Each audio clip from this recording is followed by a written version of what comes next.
From Quito, Ecuador, I'm Carla Gonzalez, and this is From the South, the morning news brief on Telesur English. We start this new edition right now.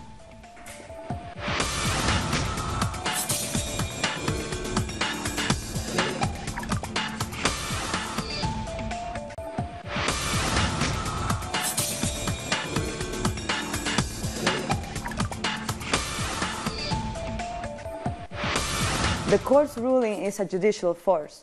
We will not give up. Lula is the candidate. This is how Brazil's Workers' Party, or PT, responded to the decision by 3 judges to confirm the conviction of former President Luis Inácio Lula da Silva and increase his sentence to 12 years in prison. Protests against the ruling went into the night in Sao Paulo, Porto Alegre, and many other cities across Brazil. They insist that there is no concrete evidence of corruption against Lula and that the court's decision was a political one to prevent him from standing in October's presidential election. Lula himself said it was the Brazilian people who had been on trial. I am extremely calm and aware of what is going on in Brazil, and I am absolutely sure I have not committed any crime. I can tell you that those who have judged me will have less peace of mind than me. The statement by the Workers' Party was endorsed by social movements of the Brazil Popular Front. One of its main leaders, Joelle Pater of the landless workers' movement, promised that the fight for Lula will go on.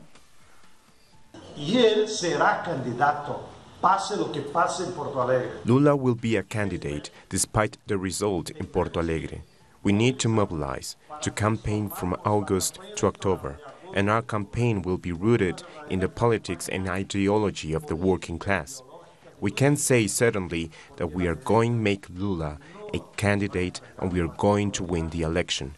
We are going to talk about a different future for Brazil.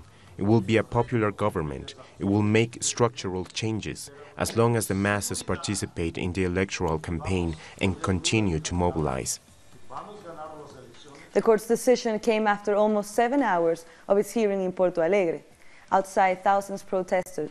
Our correspondent was there. From the early hours of Wednesday, January 24, thousands of people were already rallying a few meters from Porto Alegre's federal court to put pressure on the judges to reject Lula's corruption conviction. Like many legal experts, they believe there is no evidence against him. Lula represents leadership not only for Brazil, but for all Latin America. If he can run for president, our democracy will be demolished. For social movements, the judge's ruling against Lula was not a surprise. This decision was already expected, considering that our judiciary has sold to international interests, and this process is part of a coup. So the Brazilian Popular Front will keep fighting in order to win our democracy. For the thousands of people here in Porto Alegre and those who mobilized in 24 states across the country, today's decision won't stop them from continuing to fight against the destruction of democracy. Defending democracy in Brazil is defending the right of Lula to be a candidate for the presidency, because he is our leader and there is no evidence against him. Today is a great day for our people, because the fight is only beginning. This Wednesday decision still doesn't remove Lula from the presidential race.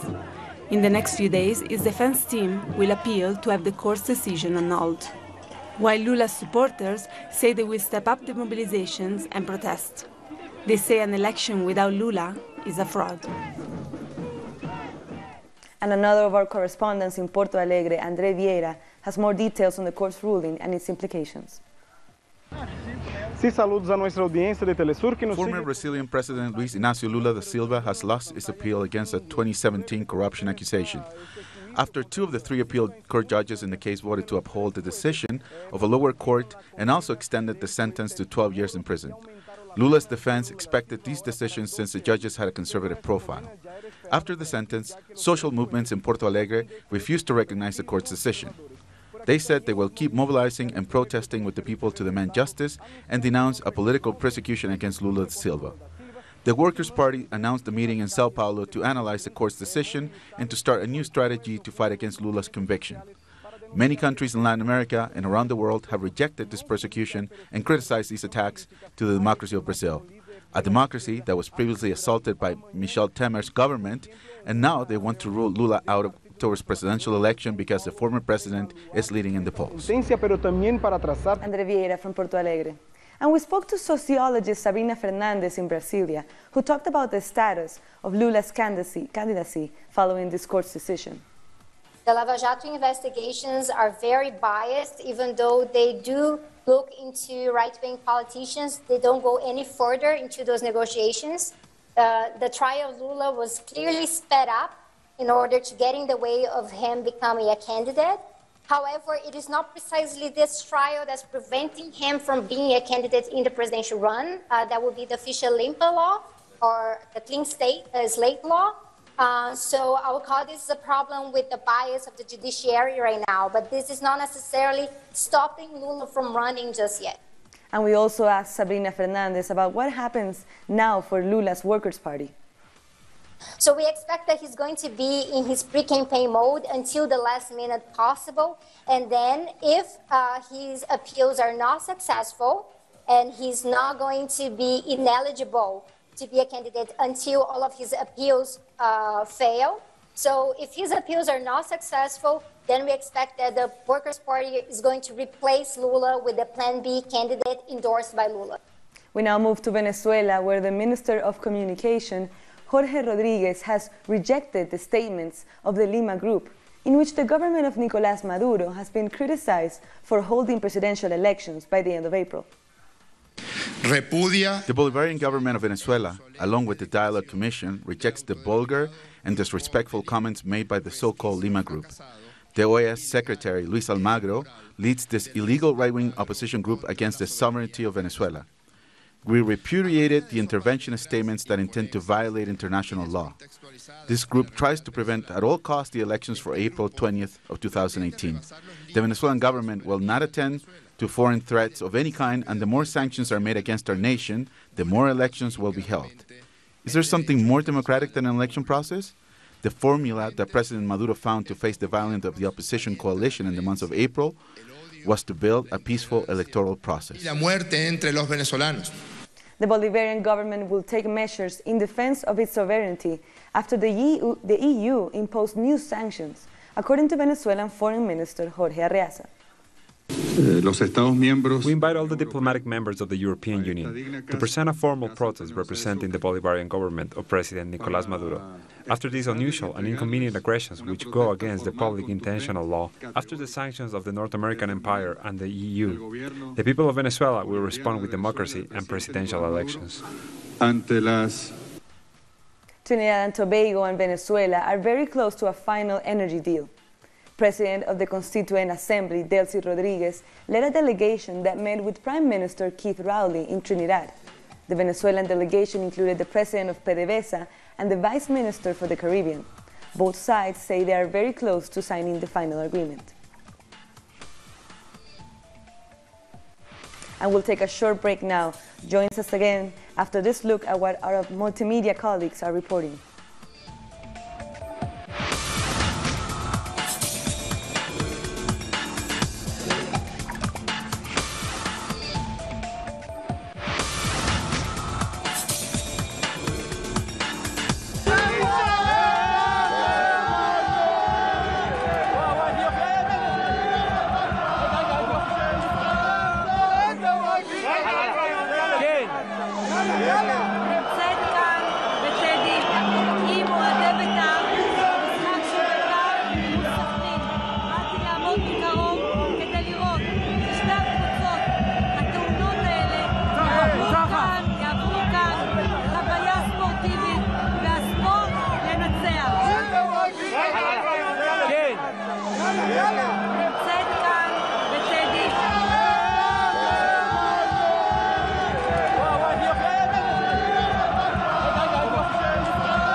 Welcome back. The electoral campaign in Costa Rica has yet to address a number of topics. The environmentalist movement is concerned about the outcome of February 4th election and is preparing a campaign to call attention to environmental issues. Our correspondent in San Jose filed this report. According to the environmentalist movement, environmental issues have been ignored during the electoral process. They've alerted the populace about the region's future, since in their view, the country's current model is non-sustainable. It isn't efficient since this model directly threatens rivers as well as the rights of communities. A combination of the production of power with the rights of the people and the rights of nature is something that we don't even consider here. Communities demand the population at large take action to defend the environment. Only we can create change. We have to pressure people to take to the streets, to use the law, whatever may help us. We need to unite and to move forward, because I have no hope for this new government. To offset this situation, the Alliance of Environmental Networks started a campaign that asked citizens to cast their vote thinking of the environment. The environmental subject isn't simply hidden from every discussion. In reality, there are no concrete answers for all the environmental conflicts we have in Costa Rica. Over the past 4 years, the environmental agenda has hardly moved forward. Organizations worry about a possible regression in an issue that greatly affects Costa Rica. We are very worried about the proposals of some candidates that will take us back to having extractivist industries, such as oil drilling or mining. Besides, they treat activists like terrorists. The main issues of the electoral campaign have been decided by mass media institutions. Our voters are highly volatile. They're being swayed by the issues covered by the media, by the issues that have been taking up all coverage set by the mass media agenda and that has impacted the process. Recent polls have placed 5 conservative candidates at the top of the elections. None of them have proposals to deal with environmental issues. On February 4th, the Costa Rican people will elect a president out of 13 candidates. And we go to Peru, where Congress has passed a law allowing highway construction in a protected zone of the Amazon rainforest. Our correspondent in Lima, Verónica Insausti, has more. Hola, ¿cómo están? Just 3 days since Pope Francis left Peru after calling on politicians to protect the Amazon, the country's Congress passed the law despite concerns from the public about the dangers involved. The Pope had spoken in Puerto Maldonado on the predatory nature of capitalism, appealing to the country's leaders to protect nature, especially the Amazon, and to make sure indigenous communities are not excluded. The decision from Congress was immediately met with alarm from Amazonian communities, who say it will have a huge impact on national parks and reserves, including one of the most biodiverse natural reserves in Peru, as well as affecting indigenous communities. The law is being imposed in zones which have yet to undergo deforestation. Amazonian community leaders argue that the new highways will benefit narco-traffickers and other illegal businesses. While there will be better access, the Congress is putting the Amazon and indigenous people at risk. Verónica Insausti from Peru. The political party of the FARC has asked the Colombian government to guarantee that it can safely take part in the political process. This comes amid a wave of political violence as elections approach. At a press conference, FARC has condemned violence against one of their members, Johanna Poblador, who was assaulted and threatened by men wearing hoods in the south of Bogotá. Our partner, Lady Johanna Poblador, was physically and verbally attacked by 2 men and a woman wearing hoods, carrying machine guns, and riding in a black van with no license plates. The attacker showed Johanna pictures of other FARC members and warned her that they will also be attacked. Spokesmen from the political organization said that the unknown men have been seen watching her house. What happens to Lady, her family, and especially her son, is the responsibility of civil authorities and the police, because they are the ones supposed to protect Colombian citizens. We all have the right to take part in politics, even if we are opposed to this regime. The report comes during a period of political violence in the country. The FARC party says that 36 ex-FARC fighters have been killed since the signing of the peace agreement. 13 relatives of former fighters have also been killed. All citizens must have their security guarantee, especially who put down their weapons because of the peace agreement. FARC members stressed that the political party came about after the finalizing of the peace agreement and demanded Colombian authorities guarantee their safety so that they can take part in politics. Our safety must be guaranteed. Our party has played its part and put down its weapons. And in exchange, the state must prevent violence against our members. That was the essence of the peace agreement. La violencia contra nuestra fuerza política. Political violence has deep roots in Colombia. Between the 80s and 2000, more than 5,000 members of the party Izquierda Unión Patriótica were killed. Guarantees for the safety of political participants are needed to avoid this being repeated. We'll take another short break so you can see what our multimedia team is reporting.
Welcome back. Several European leaders have taken jabs at US President Donald Trump's policies at the World Economic Forum in Davos. President Trump arrived in Switzerland early this morning. World leaders are increasingly critical of Trump's America First rhetoric, which has made the U.S. increasingly difficult to forge trade negotiations with. Italian Prime Minister Paolo Gentiloni said leaders can defend their country's interests, but must respect existing international agreements. It is totally legitimate, understandable, the desire for political leaders to defend their own citizens, their own companies, their own economy. So I respect that. But obviously there is a limit, and the limit is the framework we are all living in. German Chancellor Angela Merkel addressed the forum saying isolationism and protectionism were not solutions to the economic challenges facing countries around the world. We believe isolationism will get us nowhere. We believe we have to cooperate and that protectionism is not the right answer. And we believe that if we share the opinion that things are not being done fairly and the mechanisms aren't reciprocal, then we should look for multilateral solutions and not unilateral ones that ultimately only promotes isolationism and protectionism. Meanwhile, French President Emmanuel Macron called for a global compact to harness the negative effects of globalization. Macron went further to poke fun at President Trump without calling his name, saying the heavy snowfall might lead some people to question climate change. And while most eyes in Brazil are on that court ruling in Porto Alegre, President Michel Temer has been at the World Economic Forum in Davos to promote his reform agenda. He talked about his policies to scale back Brazil's social security and Brazil's pension system, and he's also joined other world leaders in criticizing protectionism. My administration, in contrast, has been acting to increasingly integrate Brazil into the global economy and to position the country properly into the international scene. By working together with our Mercosur partner nations, we have restored the bloc's original vocation for free market, identified trade barriers, and we have been working to remove them. Trump will have his chance to respond to the critics when he arrives on Thursday. The U.S. federal government shutdown has ended without an agreement to protect young undocumented immigrants. Our correspondent in Washington, Francesca Emanuel, brings us the story of a dreamer who faced hardship, studied, and now defends the rights of the immigrant community. Magana Salgado is a lawyer who specializes in immigration.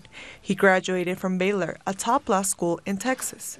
But what makes him different from other lawyers in the country is that he qualified despite being undocumented himself.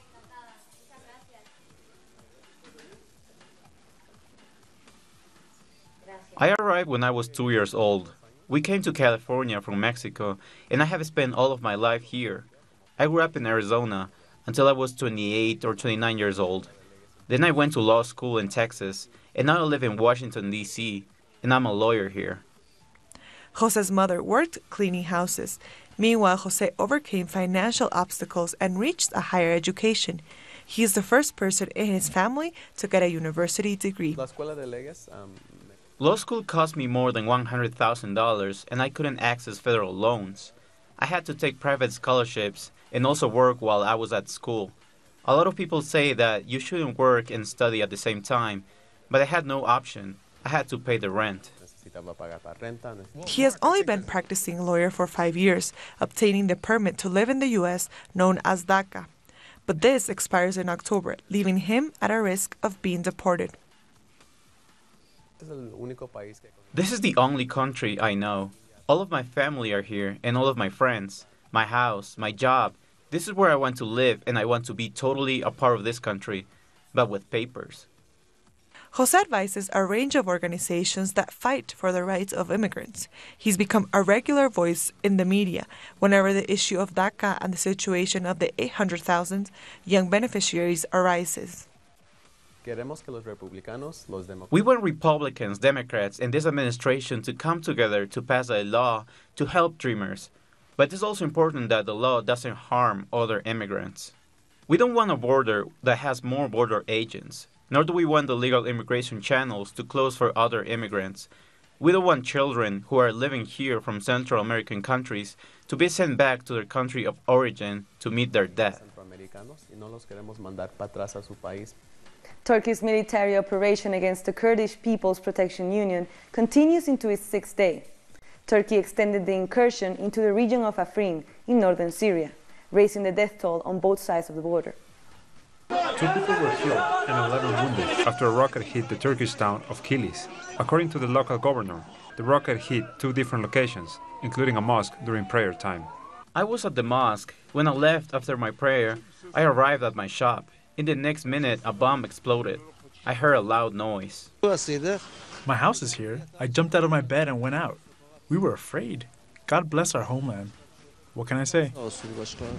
On Saturday, Turkish President Recep Tayyip Erdogan launched Operation Olive Branch along with Syria rebels. They were targeting the Kurdish People Protection Union, a militia Ankara considers a terror group linked to the outlawed Kurdistan Workers' Party.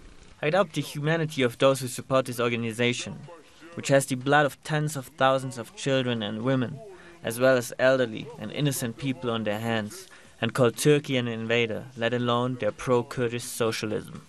Operation Olive Branch is also fueling tensions between Turkey and the United States, especially after Donald Trump's administration supported the Kurdish group in northern Syria.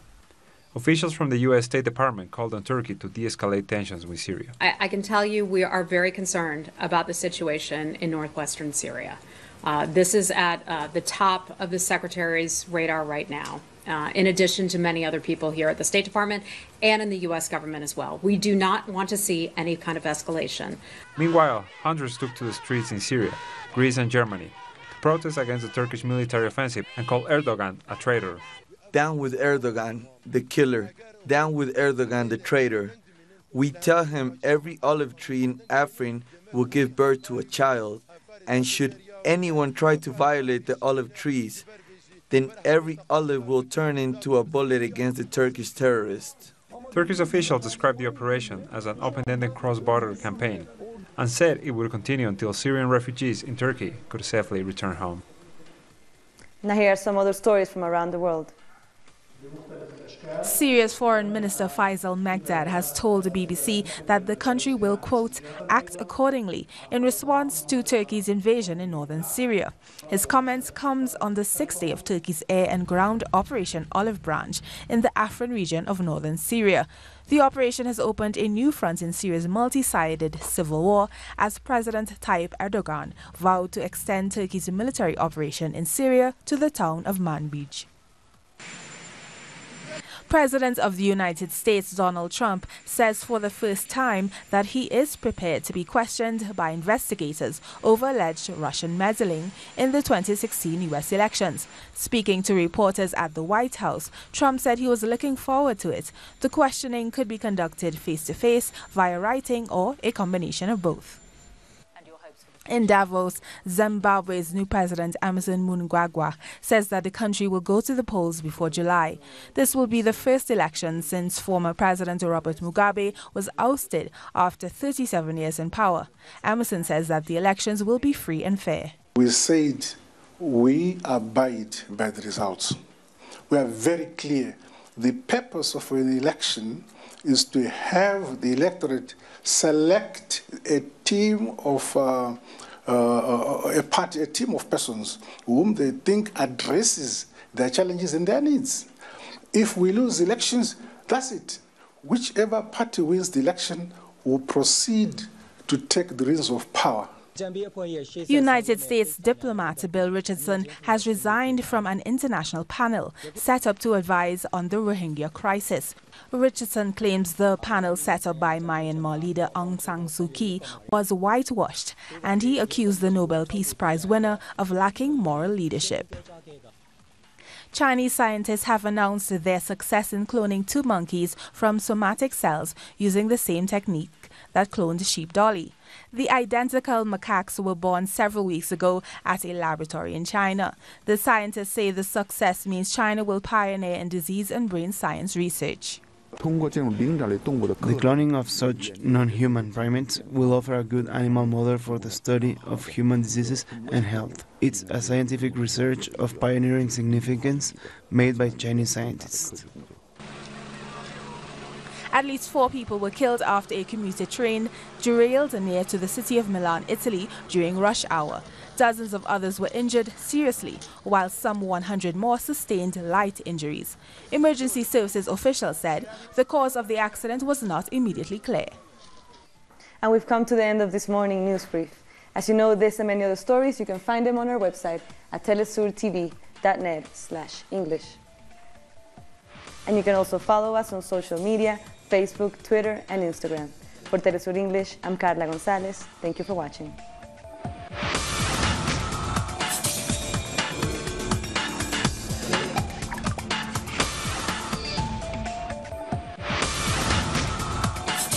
A sign of resistance to hatred and injustice, Bill Fletcher Jr. conducts a discussion and analysis space to reveal the social struggles of Black people on The Global African.